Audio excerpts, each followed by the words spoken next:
Hello friends, good morning. स्वागत है एक बार फिर से आपके अपने चैनल VIIC में।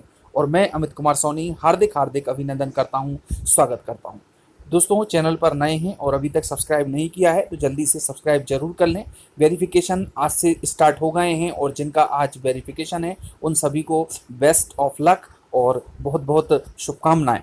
तो दोस्तों, आज हम बात करने वाले हैं हाई कोर्ट के एक डबल डिग्री से संबंधित ऐसे डिसीजन के बारे में जो एक नज़र में देखने पर तो डबल डिग्री का होता है, लेकिन जब यूजीसी की गाइडलाइन सामने आई और वहाँ पर जो धाराएं दी हुई हैं उसको देखा गया तो एक अलग ही प्रकार का केस निकल करके सामने आया। तो आइए दोस्तों, आज हम बात करेंगे उसी प्रकार के केस की।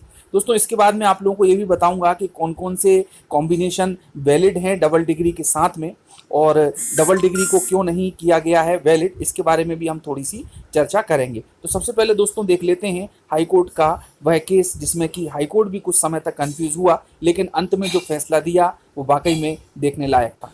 दोस्तों, ये केस लड़ा गया नसरीन बेगम जो कि पिटिशनर थे और जो TRB teachers recruitment board Tamil Nadu government के बीच में। दोस्तों, इसमें कहानी ये थी कि PG असिस्टेंट इंग्लिश के पद के लिए चयन किया गया था नसरीन बेगम का, और उन्होंने MSc इंग्लिश और B.Ed इंग्लिश कंप्लीट कर लिया था। लेकिन दोस्तों, ऐसी कुछ कारण रहे जिसकी वजह से उनकी ये पोस्टिंग कैंसिल की गई और उनको वेरिफिकेशन के बाद में फेल कर दिया गया। तो आइए दोस्तों, जानते हैं हम थोड़ी सी इसकी कहानी कि आखिर क्या है। देखिए दोस्तों, जो नसरीन बेगम थी उन्होंने 2005 में अपनी BA की डिग्री इंग्लिश से कंप्लीट कर ली थी। ठीक है, उसके बाद उन्होंने मदर टेरेसा वुमेन्स यूनिवर्सिटी कोडेकनाई से ड्यूरिंग द एकेडमिक ईयर 2007-8 में B.Ed डिग्री की कोर्स में प्रवेश ले लिया। ठीक है, the set course is of 1 year duration, जो कि 1 साल का कोर्स था। सी सक्सेसफुली कंप्लीटेड द सेम, उसको उन्होंने पूरा कंप्लीट किया। The last examination was held on 14/6/2008 को कंप्लीट हुआ, but even before the result could be published, लेकिन रिजल्ट आने से पहले ही जो पिटिशनर था, जो याचिकाकर्ता थी नसरीन बेगम, उन्होंने क्या किया कि करेस्पॉन्डेंस कोर्स में MA डिग्री के लिए एडमिशन ले लिया। और दोस्तों, ये एडमिशन उन्होंने लिया 27/6/2008 को। और दोस्तों, जिस संस्था में उन्होंने प्रवेश लिया था वो थी तिरुनेलवेली की मेनन मेरियन सुंदरानन यूनिवर्सिटी। ठीक है, उन्होंने जो है MA कोर्स को भी कंप्लीट किया 2010 में और MA की डिग्री इंग्लिश से कंप्लीट की। उसके बाद दोस्तों, जब ये कोर्स उनका कंप्लीट हो गया तो तमिलनाडु का जो टीचर्स रिक्रूटमेंट बोर्ड है TRB, उन्होंने PG असिस्टेंट इंग्लिश के लिए पद निकाले और इन्होंने उसमें अप्लाई किया। ठीक है, इन्होंने मान लिया कि भाई मेरी MA भी कंप्लीट है इंग्लिश से, B.Ed भी कंप्लीट है और BA भी कंप्लीट है, तो मुझे निश्चित रूप से मैं इसके लिए एलिजिबल हूं और मुझ में इसमें कोई कमी नहीं है। और उन्होंने वो एग्ज़ाम दिया और उसमें उन्होंने काफ़ी अच्छे मार्क्स भी स्कोर किए और वो सिलेक्टेड भी हुई। तो आइए दोस्तों, आगे क्या है। तो दोस्तों, नसरीन बेगम ने इस एग्ज़ाम में 101 नंबर प्राप्त किए और वो सिलेक्टेड हुई।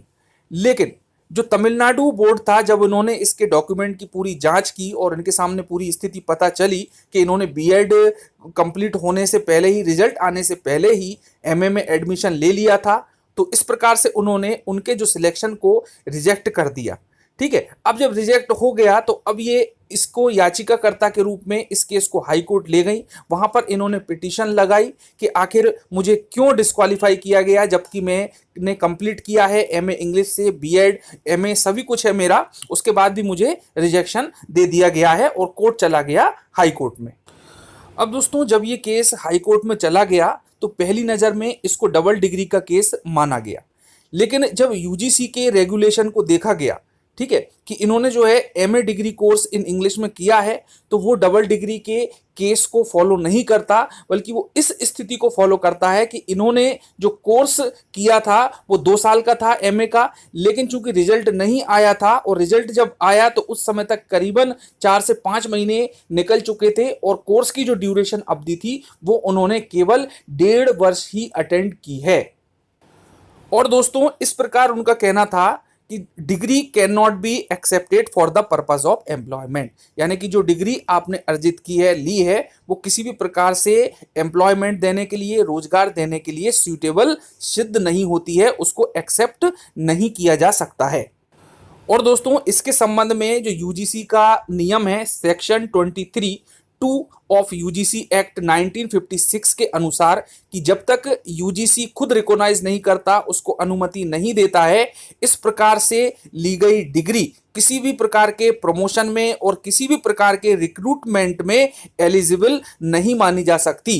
तो दोस्तों ये बिल्कुल स्पष्ट था कि उन्होंने जो है कोर्स की जो स्थिति थी वो 2 वर्ष की जगह केवल 1.5 वर्ष ही किया था, और वो भी इस वजह से क्योंकि बीएड का रिजल्ट नहीं आया था, उससे पहले ही उन्होंने एडमिशन ले लिया था एमए में। आगे दोस्तों कोर्ट ने कमेंट्स किया कि जिस यूनिवर्सिटी से इन्होंने वो डिग्री अर्जित की थी, जो उपाधि उन्होंने वहां से प्राप्त की थी, वो उपाधि देने के लिए बिल्कुल सही है। और चूंकि कोर्स 2 वर्ष का है और इन्होंने जो है अपना 2 वर्ष पूर्ण ना कर केवल इस डिग्री को कंप्लीट करने में 1.5 वर्ष का ही समय दिया है, तो हम ये कह सकते हैं कि एमए की ये जो डिग्री है बिल्कुल भी मान्य नहीं की जाएगी इस पर्टिकुलर नसरीन बेगम की। तो दोस्तों अंततः in this case, the degree of MA awarded to the petitioner does not satisfy the norms of the UGC. UGC के norms follow नहीं करती है, अतः as held by the divisional bench of this court, the degree cannot be taken into account for public employment. यानी कि इस degree को public employment के लिए मान्य नहीं ठहराया जा सकता। अतः I hold that the TRB, the teachers recruitment board है, was right in holding that the petitioner is not eligible for appointment to the post of post graduate assistant in English subject. यानी इस subject के teacher के लिए बिल्कुल भी इसको मान्य नहीं किया जाएगा, ये एलिजिबल नहीं है।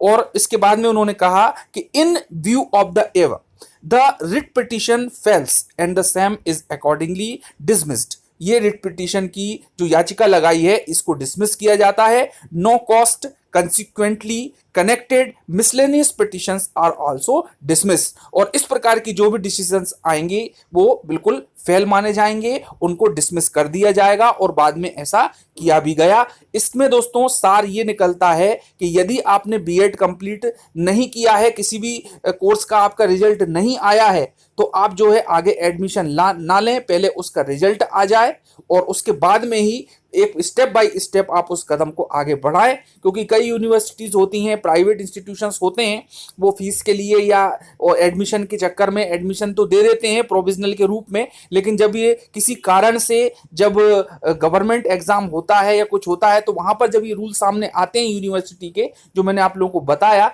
तो उसमें इसको फेल कर दिया जाता है, रिजेक्शन कर दिया जाता है, और जो भी स्टूडेंट होता है, जो भी विद्यार्थी होता है, उसकी आगे की पूरी जिंदगी खराब होने का खतरा बना रहता है।